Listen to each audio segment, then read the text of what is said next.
Hello, everyone. Welcome to another episode of Shred Your Halo, where we talk about pressing issues, psychological traumas, how to relieve ourselves from curses of the past. I make it sound way more traumatic than it actually is, but it's everybody's journey. And I'm welcoming Abhishek Subhash and Kanan to the talk, and I'm Edel. And today we're going to be discussing self worth. This is a topic that Jharna suggested, and she's going to be pretty much conducting the interview. So, Jharna, off to you. Why did you choose this particular subject of self worth? Self-worth, I think until recently for me has been a very hazy topic. It's not something that we talked about so much growing up. And a lot of times, I think with a lot of families, ours, yours included, we grow up in families where we're told that you have to be an achiever and you have to be productive all the time and you have to make sure you're this activity oriented person, otherwise you're a failure and you're not really valuable. So it's a little um, it was like, okay, that can't possibly be true. I mean, I cannot possibly be defined only by the number of things that I can do.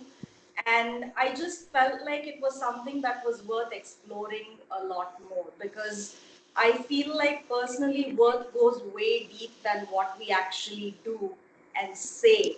So I thought it was a very good topic to talk about, because nowadays all of us are talking about becoming more self-loving, and self-worth has to be one of those things that we look at and say, okay, I'm going to do this for myself irrespective of what I see outside. So yeah, I Okay, so off to you. What do you want to talk about self worth, Jharna? What do you want to ask? So the first thing, um, Abhi, what do you think? What is self-worth for you? Okay, so it was quite a revelation when you suggested this topic to me, because that was the first time it was like a slap on my face when I did realize, when I started thinking that I don't have great amount of self-worth for myself. And then later on, actually, I was, after having a chat with Edel, I did realize that I was doing lot many things which define to be worthy of my self-worth, but essentially so I lack majorly in this department. So what is self-worth for me? For me, what I realized very recently, like self-worth is a very dynamic energy for me. I'm sorry, I'm probably going to be reading it out because I've written these things down. um, it's a very dynamic energy for me. It is energy which helps me in realization of me being wholesome, nurtured, and loved. Uh, and So I need this so that I can feel all of it. I can feel self worth is necessary for my self love and for my empathy, for me to be humble, for me to be compassionate, for me to be me. I need the self worth. It's like it's so obvious, but it's just that I Hiding, realize it. yeah, it's hiding in plain sight, isn't it? Yes, yes. But you say it, and people will be like, "Oh, you're talking such an obvious fact." But come on, for sometimes something is just so obvious in front of you, and you just are not able to see it or Yes. realize it. Also, I feel for me, my self worth, it needs constant renewal, and it needs a lot of work. That's when I can see it in action. I can see it in motion. It's not a thing that is lying around in my room. Oh, I realized my self worth today. So 10 years later, I'll still be realizing it. No, not really. And so it's dynamic. It's ever changing. It's evolving. Uh, it's a parameter. It's a character. It's a parameter which just makes me realize at the end of the day that I'm beautiful and I'm enough. Really nice. What about you, Edel? Um, for me, self-worth has been a huge journey. I'm just on the cusp of it. But what I've learned in my journey that started in 2014 is, number one, I didn't have an identity of myself. Like, unless I named who I am, right? Who I am and separate from comparisons, I'm not anybody. I only exist in comparison and in competition with something else. And I try to illustrate it with this example. I don't know. Like, can you see it? Yes. Is it clear? Okay. So this is me, and compared to a thin person, I am fat. Compared to a fat person, I am thin. Compared to a rich person who travels, I am a sedentary loser. Compared to a poor person who is barely eating, I am rich. Compared to a holy person, I'm evil. And compared to the devil, I'm good. So I needed to, and I was told who I was. My parents told me that I was very sensitive. As you both probably know, I am not sensitive. I'm very perceptive, but I'm not sensitive. But because I was growing up in an atmosphere that was not very conducive and not perfect for me, I was always crying, I was always moody, I was always upset, and my parents called me sensitive. So I thought, oh, I'm sensitive. So I went around in my life being sensitive to everything because I had to latch on to that adjective, right? So I believed a lot of adjectives and lived according to some prophecy that had nothing to do with me.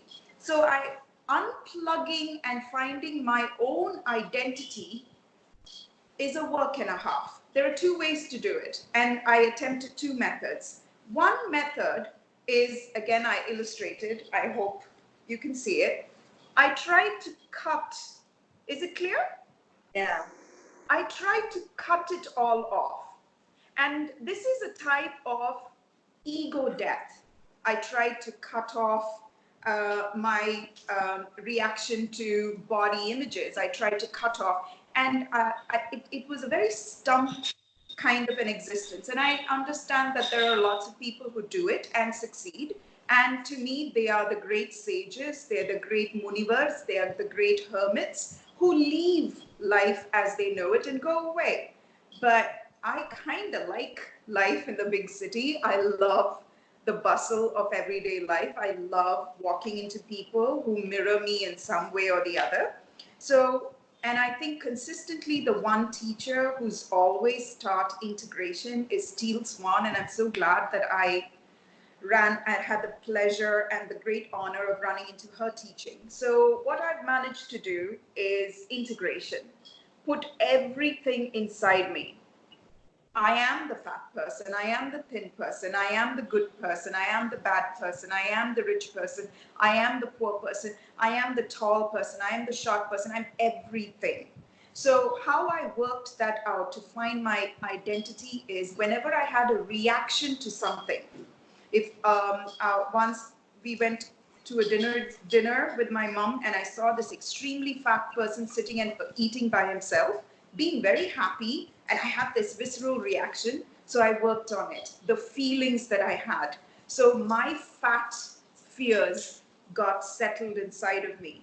Then I saw this thin girl at salsa, and I thought, oh my God, oh my God, she's such a bitch. And then I had to work through that issues of jealousy because that's where I saw myself. So once I've integrated everything, I've got like a nebulous idea of who I am, and it's got nothing to do with anybody else. It's got nothing to do with any adjective anybody has given me. And now I have decided to place a worth on my identity. Everything that is yellow and glittery cannot be gold. Gold is gold, there is brass, there is pitala, there is copper, but gold is gold. Gold has its own value.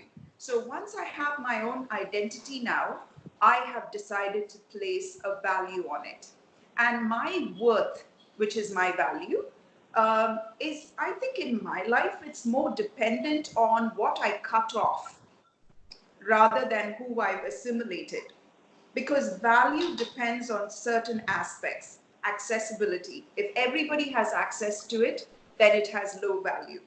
Um, what value does it add to the person it belongs to?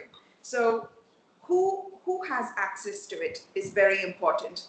What does this do? What are the characteristic traits? So I'm learning about what worth really means, and I'm trying to do worthy things for myself, and which fulfills my own prophecy of who I am, because I have my own identity now.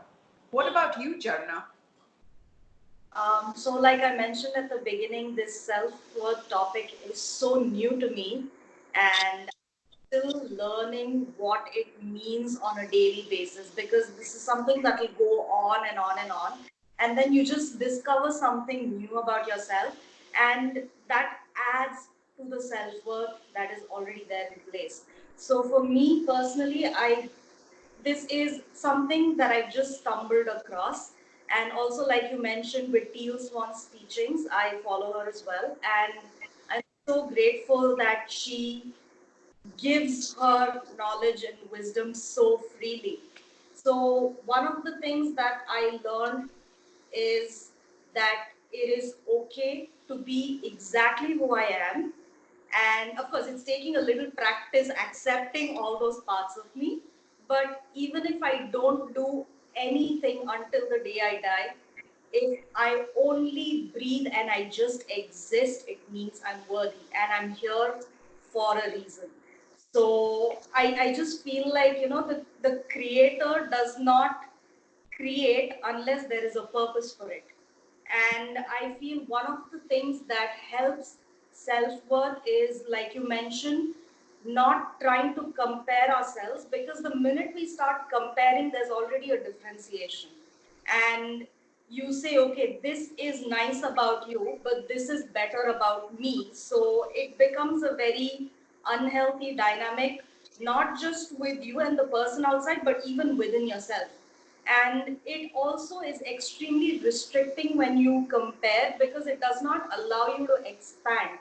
It does not allow you to discover what more you are, you know.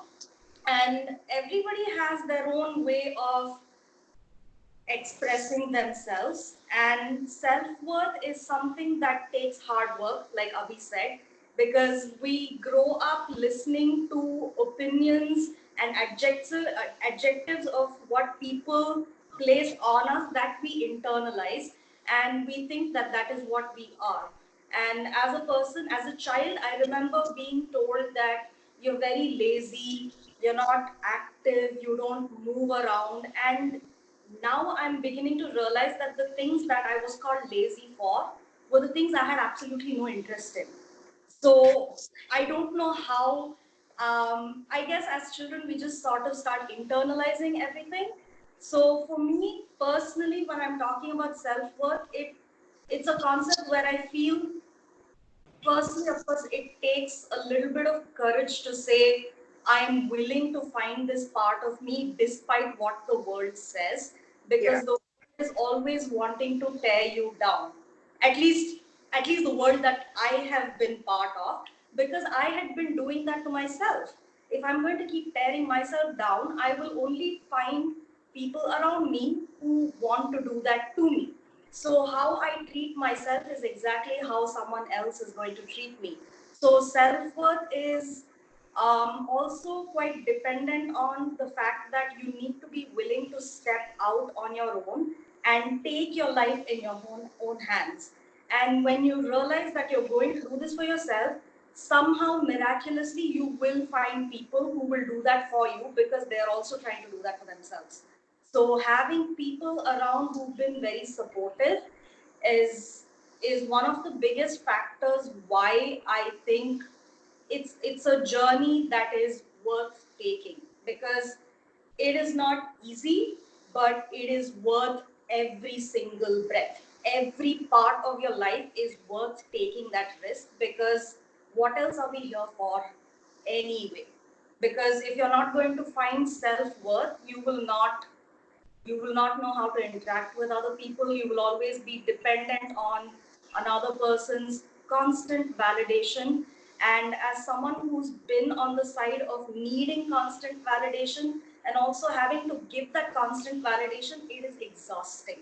It's So a I think it is extremely important to find that self-worth. It is extremely important. It's not like it's not there. It's just a matter of discovering it. So I think that is very important. I think that's one of the biggest goals I have for my life. So I think that's important. So yeah, moving on to the next question. Abhi, so my question is, why do you think it's important to grow, and why do you think why do you think self-worth is important to your growth? Why I think self worth is important, and for my growth as well. You're asking me that. Yeah, Okay. I think I kind of phrased it wrongly. Why do you Um, think it's important for your growth? Yes. so for me, it is important. Now that I've realized it, I think it's very important. I don't know how it was before when I didn't have that realization, but I think now that I know about it, I cannot see me living a very enriched life without me knowing my own self worth. Um, I don't think I will be able to cultivate long lasting friendships and relationships. Um, I don't think uh, it's silly that I will never be able to realize what my true potential is, what my strengths are, and what are my possibilities without knowing and without assimilating my self-worth into my DNA, into my psyche, into my soul. It's That's why I think it's very important. And I think I've been in I think it's important in my life, at least, that if I were to embark on another romantic relationship, I need to find my self-worth. That's also very important for me. So without self-worth, I uh, cannot see me having a very enriched, very happy, very fulfilled life. And yeah, and I think now that I know it, now I'm trying to know my worthiness. It just is giving me courage to explore myself, explore, like I said, my potentials, my possibilities. And yeah, hopefully when I'll be 80 years old, I think I'll be very happy to look back at myself and my life. And yeah, probably that time I wave the flag of my self-worth on everybody's face. Yeah, so that's why it's very important, because when I will be 80, I want to wave that flag. That's why it's very important. Oh, that's nice. So what about you, Adele? Why do uh, you think it's important for your there, growth? like all the reasons that Abhi said, and also one important reason. It gives me when I have placed a concrete idea of what my worth is, it gives me an idea of what I want to suffer for. Like for instance, I don't mind suffering for a child I will have. I don't mind suffering for a craft that I want to learn. Like I don't mind learning a new language. Suffering, and as you guys both know, I'm severely dyslexic when it comes to learning a new language. I don't mind it because once you learn it, it's there forever. Like for instance, my paintings, I do that effort, not suffering, effort. Effort is the word I should use. Once I know what my worth is, I'll know which endeavor, which person, which relationship, which project deserves my effort. And everything else, I don't waste my energy on. I used to waste my energy on relationships that turned out to be dead ends. And in the end, I was all alone picking up the pieces of my shattered heart. my broken psyche, using up non-renewable energy to repair myself. I am never going to do that again. Never, ever, ever. I don't mind being stretched, but I refuse to be broken. Ever. I do not mind being stretched. So if there is a relationship that happens along, and I hope it does, I don't mind being stretched for it, becoming a bigger person, but I'm not willing to suffer for it. Or I I don't mind taking the effort for a child I'll have, because eventually at 18, 21, the child is going to leave and be its own person, and I'm going to sit there enjoying seeing that child flourish, right? So that's going to be amazing. I don't mind putting the effort into my dogs and my gardening and my painting and my studying and my learning and my traveling and my friends. But my work teaches me what to put my effort into. And this is an education that is so new for me, so new. So that's like everything that Abhi said along with this. What about you, Jharna? Now I feel like I have nothing to say. Jharna, Covered, both of them covered, and now I'm like, okay, what do I think of something new that I can say that's already not covered? Jarna, your answers, I was planning to copy them. Jharna, may I ask you something though, which you said that I'd like a little bit of clarity on? Is Yeah. it possible? Because for me, it's impossible right now in the state of growth that I'm in. How is it possible when you mentioned to love yourself just for existing and breathing? Yeah, I until someone that's, talks about it. Huh? that's why I said, because this topic is so new for me, I'm Yeah. hoping to get to a point where I can love myself for just existing.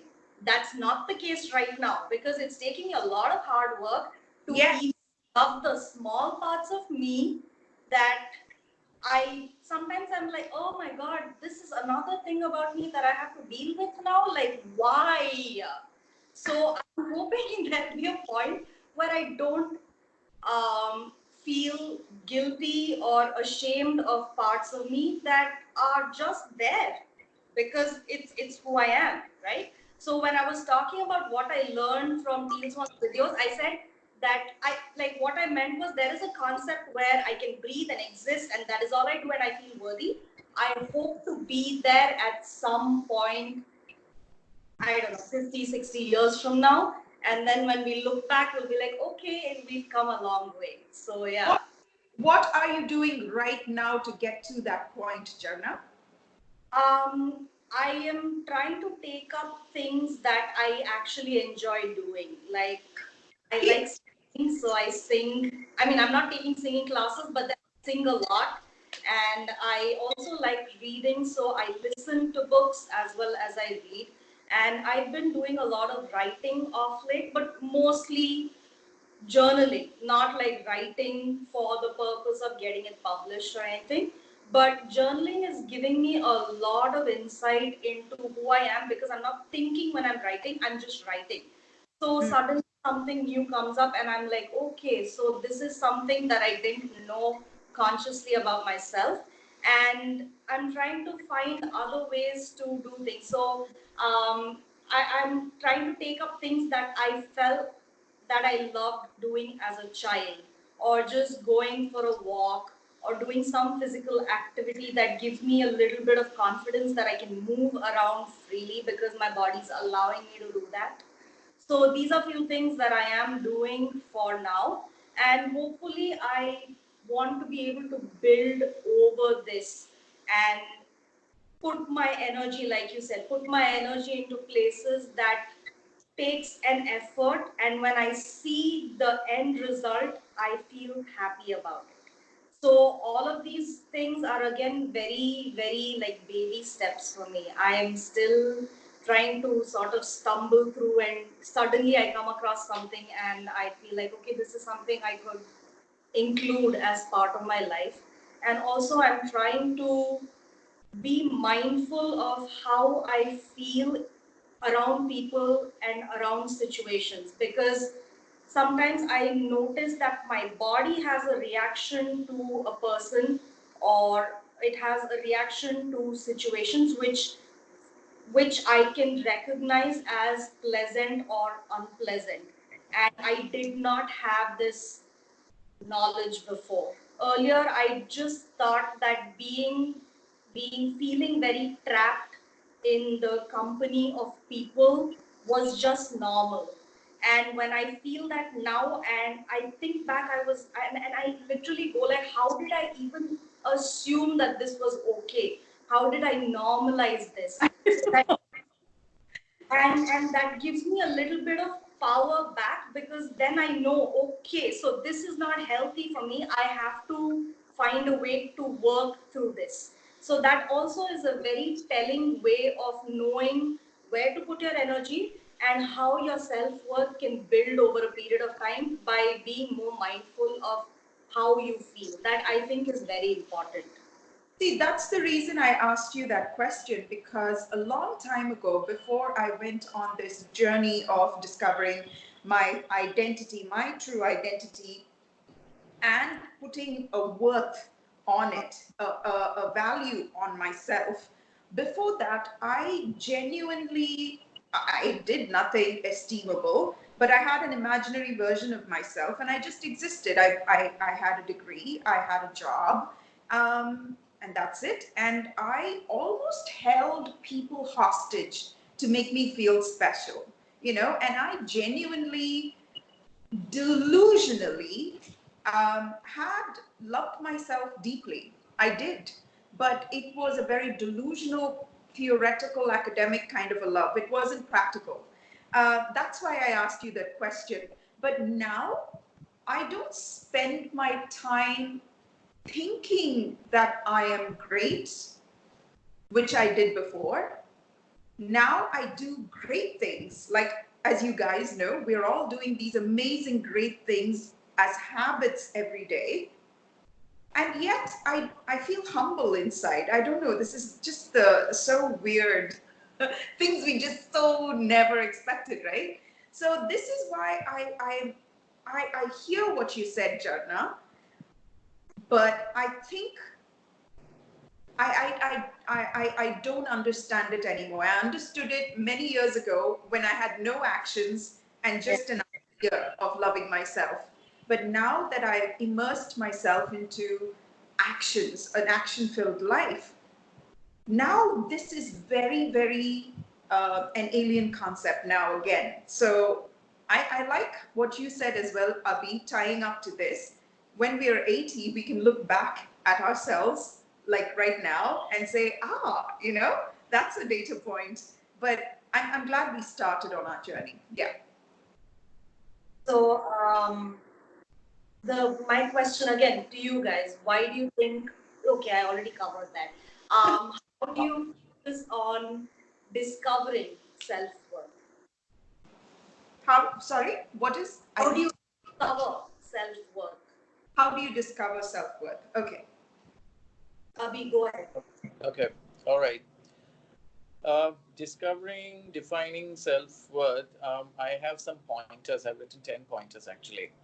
And uh, this is what I've been trying to do. So the first thing is putting myself forward in any situation, any circumstance. First thing is putting myself forward. That's how I'm discovering, I'm defining it. Secondly, I'm using a love language for myself, which I've been trying to do since the past year or so, where I'm using gentler words, kinder words for me to describe. I'm not being self deprecating towards me. I never understood it, but I used to do that a lot and laugh at myself, which was, I think, the worst sort of punishment that you can give for yourself. So self deprecation is bullshit.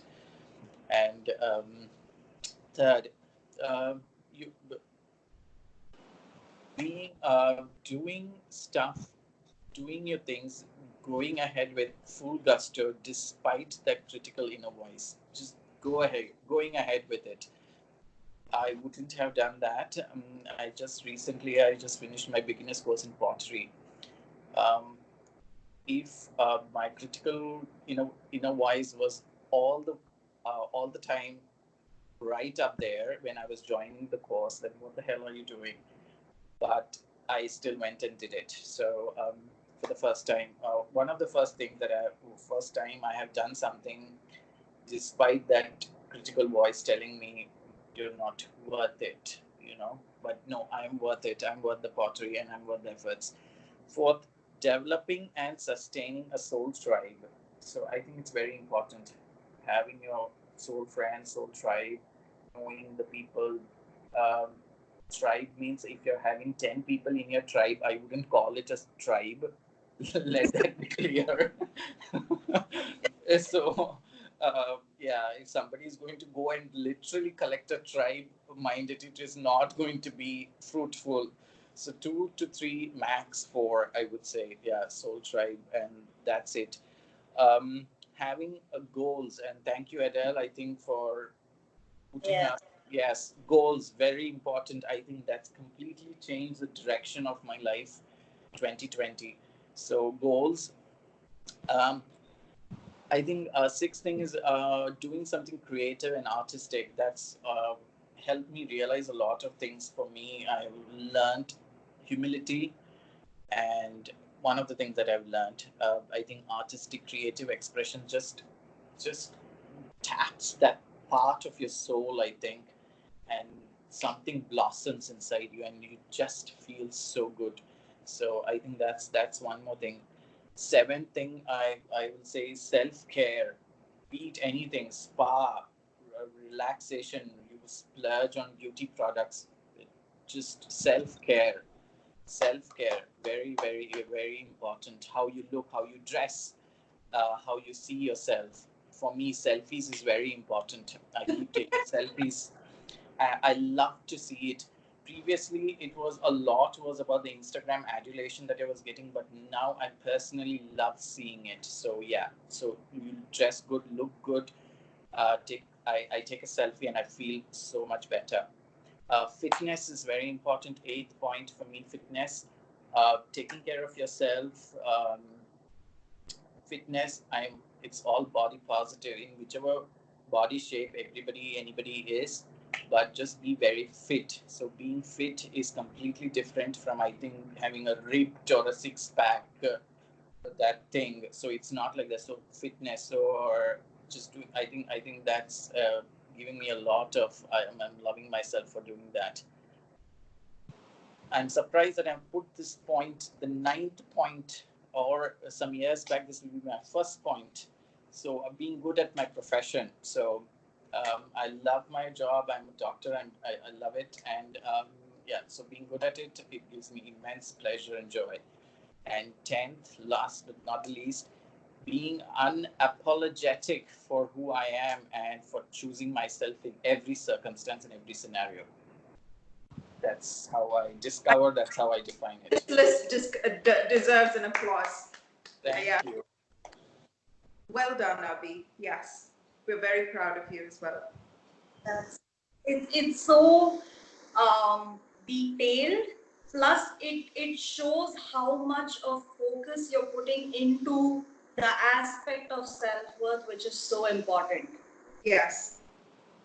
So, what about you, Edel? What do you do to discover or develop or nurture that self-worth? Um, for me, um, my life was just filled with the cloud of guilt.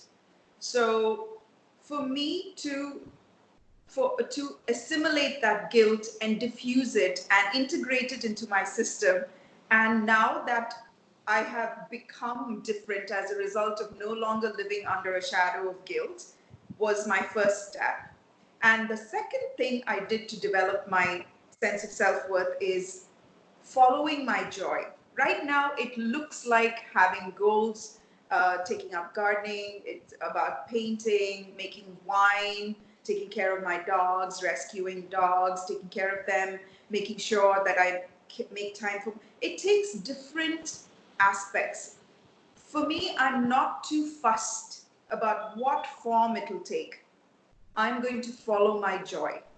And I know that I when I put myself first, what needs to be done to make me me somehow just kind of like becomes clearer from that mist. It's just so clear, and it's just one step I need to take. I don't have to know what the mountaintop looks like, what the end of the journey looks like, as long as every step I take, it is all me, everything about me, and it is about following my joy. And for the first time, I used to think, I was taught that if you just follow things that give you pleasure, you'd become some sort of a weird hedonist, you'd become a drug addict, you'd become like a drunkard, and you're just going to be wasted, you'd be jobless. No, because my self-worth is so high, I just decided, number one, I just decided my worth is going to be like right up there.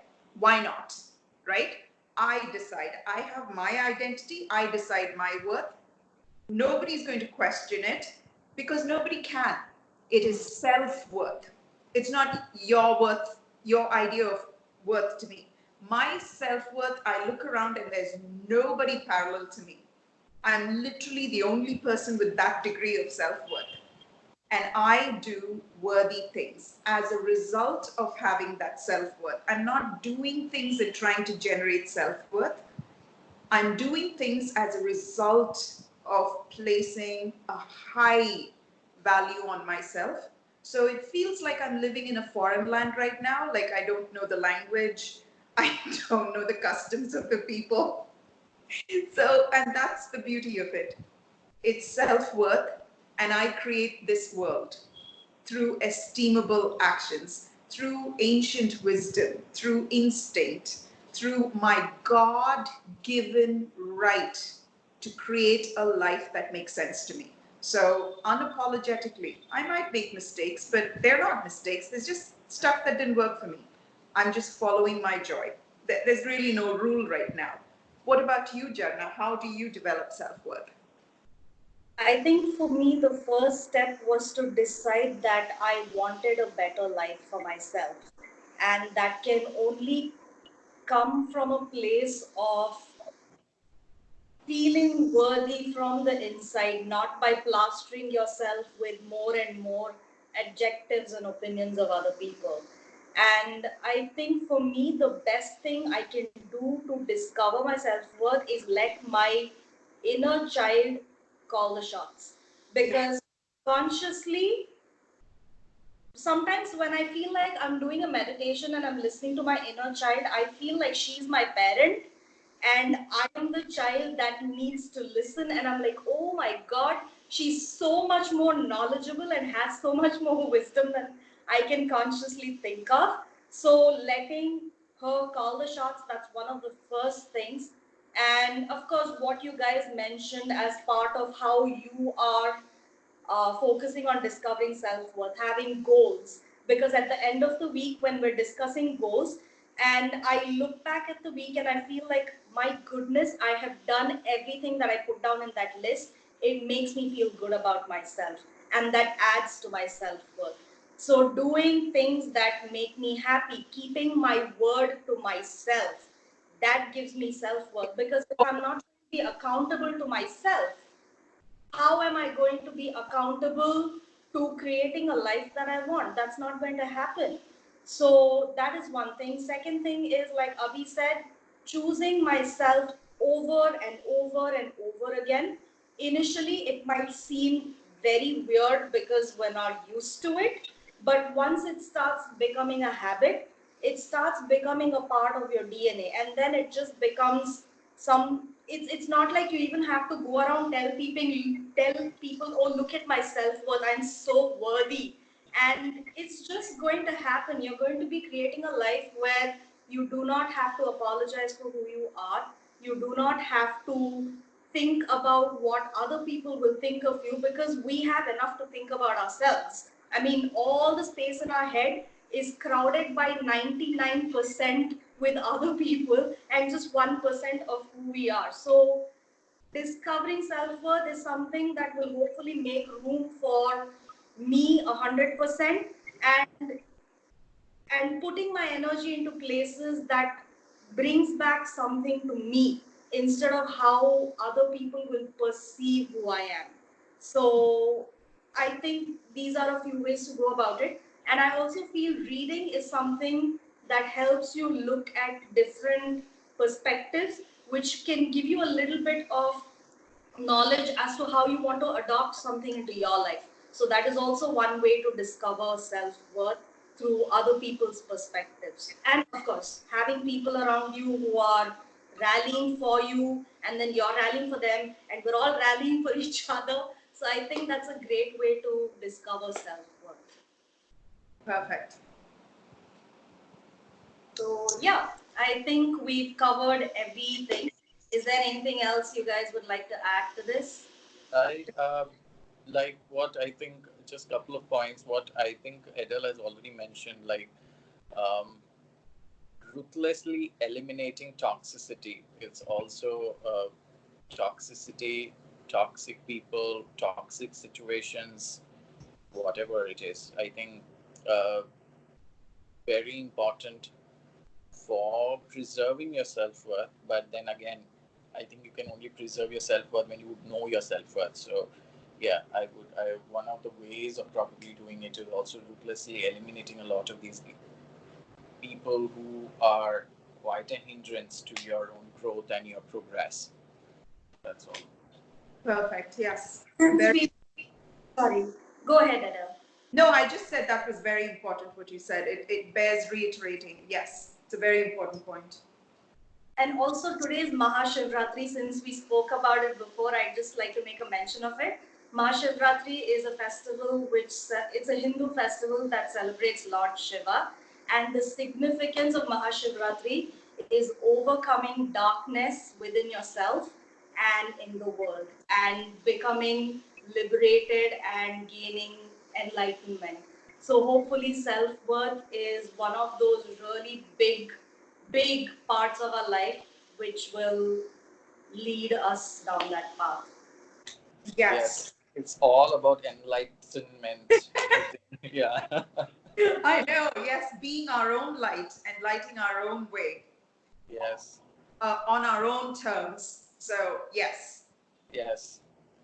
So, So thank you so much, Abhi. Thank you so much, Jharna, for this amazing topic and for leading the discussion in such a beautiful, seamless way. And thank you, guys, because just talking about this topic not just clarifies, it also expands the way we think, and it brings into focus a lot of things that may not have been there in our heads. So thank you so much. And as we grow, let the world grow along with us. That's our motto. So thank you so much, everyone, for joining us. And I hope to see you in the next couple of weeks with a new topic. Bye. bye.